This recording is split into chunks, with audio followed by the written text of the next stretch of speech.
Hai semuanya, apa kabar? Sehat, sukses, bahagia selalu.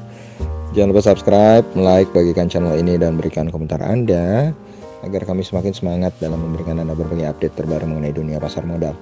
Jangan lupa aktifkan loncengnya agar Anda tidak tertinggal setiap kami mengeluarkan video terbaru. Langsung saja kita mulai dengan sebuah review untuk market kemarin, hari Jumat ya. Penutupan market Jumat tanggal 23 Juli 2021. Dan rekomendasi 5 buah saham untuk perdagangan hari Senin tanggal 26 Juli 2021. Memang perdagangan Juli akan diwarnai satu isu penting, yaitu apakah PPKM akan berlanjut setelah tanggal 25. Tapi terlepas dari itu, kita lihat memang IHSG tidak berjalan sesuai perkiraan kami di hari Jumat, di mana kami memperkirakan akan berada dalam zona hijau. Walaupun sebenarnya dibuka di zona hijau di 6145,761 dan sempat naik ke titik tertingginya di 6166,305, tapi itu mungkin hanya sekitar 7-8 menit pertama, langsung kemudian IHSG drop ke zona merah dan langsung terjun sampai titik terendahnya adalah di 6090,604 di menjelang penutupan sesi pertama ya. Kemudian sempat naik sedikit dan akhirnya IHSG ditutup di 6101,690 atau melemah 35,857 poin atau 0,58%. Dan ini memang sudah kami katakan juga di market outlook bahwa kemungkinan besar IHSG akan meretest angka 6125 itu sebagai supportnya. Dan kalau kita lihat, investor asing melakukan net foreign sale sebesar 120,04 miliar. Tapi itu lebih disebabkan karena adanya net foreign sale di pasar nego dan tunai. Jadi kalau di pasar reguler tetap net foreign buy 204,96 miliar rupiah. Dengan jumlah transaksi yaitu 12,383 triliun. Jadi jumlah transaksinya meningkat dengan 191 saham melemah dan 277 saham menguat. Market cap IHSG masih solid di atas 7.300. Ini 7.300,465 triliun rupiah. Dan memang kalau kita lihat di penutupan hari Jumat, semua market Asia berada di dalam zona merah. Dan pemimpinnya adalah Hang Seng Indeks Hong Kong yang melemah paling tajam 1,45% ke 27.321,980. Sedangkan indeks LQ45 melemah 2 kali lipat lebih dalam dari IHSG, di mana LQ45 melemah 1,32% ke 845,714. Tapi kabar baiknya adalah ketika kita melihat penutupan dari market Eropa dan Amerika, ternyata market Eropa dan Amerika ternyata cukup solid, di mana market Eropa FTSE 100 Index London ditutup di zona hijau di 7027 mengalami kenaikan 0,85%, dan DAX Frankfurt mengalami kenaikan 1% ke 15.669. Sedangkan kalau kita lihat Dow Jones Index Future juga cukup positif, 0,68% naik ke 35.061. S&P 500 mengalami kenaikan lebih dalam 1,01% ke 4.411. Dan Nasdaq mengalami kenaikan yang lebih tinggi lagi 1,04% ke 14.836. Jadi all time high again. Dan kalau kita lihat dari saham-saham yang dibeli oleh investor asing, maka kita melihat ANTM, Inco, MDKA, ASII, dan BBRI memimpin saham-saham yang dibeli oleh investor asing. Sedangkan dari daftar saham-saham yang dijual oleh investor asing, pemimpinnya adalah BBCA, kemudian Unilever, kemudian Wika, kemudian EMTK, Elang Mahkota Teknologi atau EMTEK, dan yang terakhir adalah Bevin.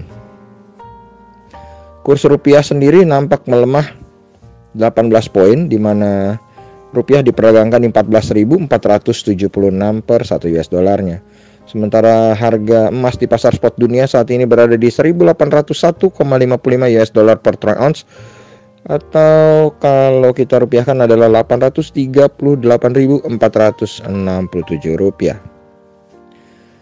Dan langsung saja kita berpindah ke rekomendasi 5 buah saham. Perlu kami tegaskan bahwa rekomendasi ini bukanlah sebuah ajakan untuk membeli ataupun menjual saham yang kami rekomendasikan.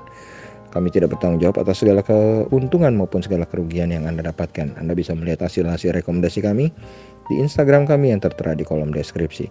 Dan langsung saja kita mulai dengan saham yang pertama, yaitu Barito Pacific Tbk atau BRPT. BRPT mengalami penurunan 25 poin ke 810 atau penurunan 2,99%.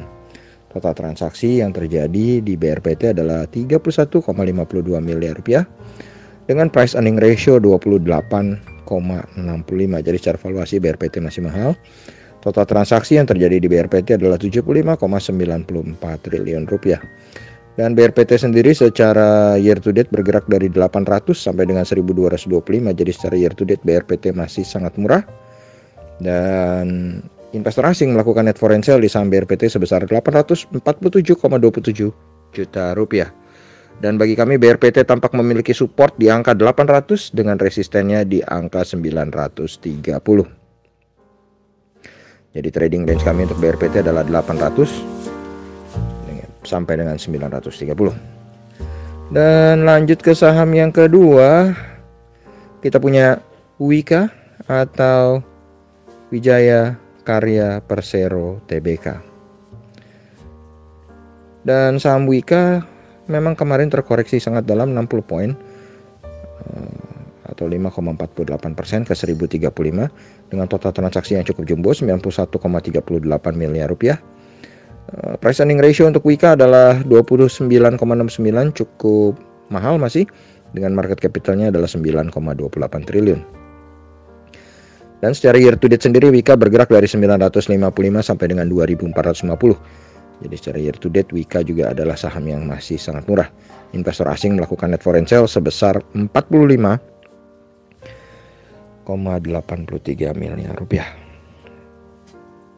Dan bagi kami Wika memiliki support di 975 dengan resistennya di 1350.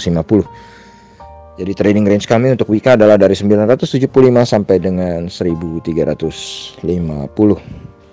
Berikutnya kita punya saham United Tractors, anak perusahaan dari Astra yang memiliki usaha di bidang alat berat dan juga memiliki tambang batubara dan emas. Ini ternyata terkoreksi 1,86% atau 375 poin ke 19.750. Total transaksi yang terjadi adalah 36 miliar dengan price earning ratio 9,87. Jadi secara valuasi UNTR ini masih murah ya, masih cukup murah.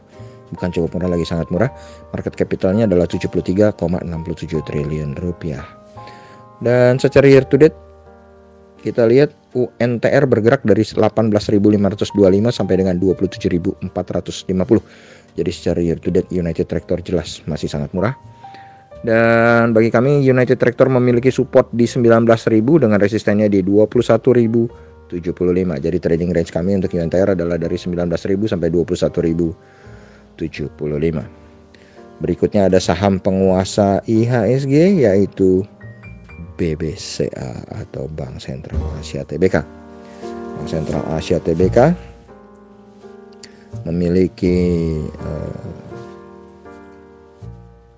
total transaksi kemarin adalah 485,18 miliar dengan penurunan 1,95% atau 600 poin ke 30.175. Price earning ratio untuk BBCA sedikit mahal 25,73. Secara valuasi BBCA memang sedikit mahal dengan market capitalnya 743,96 triliun. Tapi memang BBCA ini adalah saham yang selalu valuasinya cukup tinggi. Tapi kalau kita lihat secara harga, secara year to date harga BBCA ini bergerak dari 29.900 sampai dengan 36.900. Jadi saat ini boleh dibilang secara year to date BBCA sudah sangat murah sekali secara harga, bukan secara valuasi ya. Investor asing tampak melakukan net foreign sale di saham BBCA sebesar 168,38 miliar rupiah. Dan bagi kami BBCA memiliki support di 30.000 dengan resistennya di 31.800. 31.850 ya. Jadi trading range-nya dari 30.000 sampai 31.850. Dan yang terakhir masih dari sektor perbankan yang disiram dengan isu buyback. Apalagi kalau bukan BBNI atau Bank Negara Indonesia Tbk. BBNI saat ini merupakan bank dengan market capital 94,64 triliun dengan valuasi yang sangat murah, yaitu 9,92 pernya, price earning ratio-nya. Dan di antara 4 bank besar memang BBNI lah yang termurah secara valuasi. Dan kalau kita lihat BBNI saat ini memang ditutup melemah 75 poin atau 1,46% ke 5075 dengan transaksi yang cukup besar, bahkan cukup jumbo, 102,95 miliar rupiah. Dan kalau kita lihat secara year to date, BBNI bergerak dari 4.560 sampai dengan 6.675. Jadi BBNI masih cukup murah secara year to date, dan investor asing tampak kembali melakukan net foreign buy sebesar 14,07 miliar di saham BBNI. Dan bagi kami BBNI memiliki support di 5.000 dengan resistannya di 5.500. Jadi trading range kami untuk BBNI adalah dari 5.000 sampai dengan 5.500. Demikianlah apa yang kami bisa sampaikan kali ini. Semoga bermanfaat. Tetap sehat, tetap semangat, maju terus dalam mencapai profit maksimal pasar modal Indonesia. Dan jangan lupa untuk selalu berusaha berbahagia. Sampai jumpa.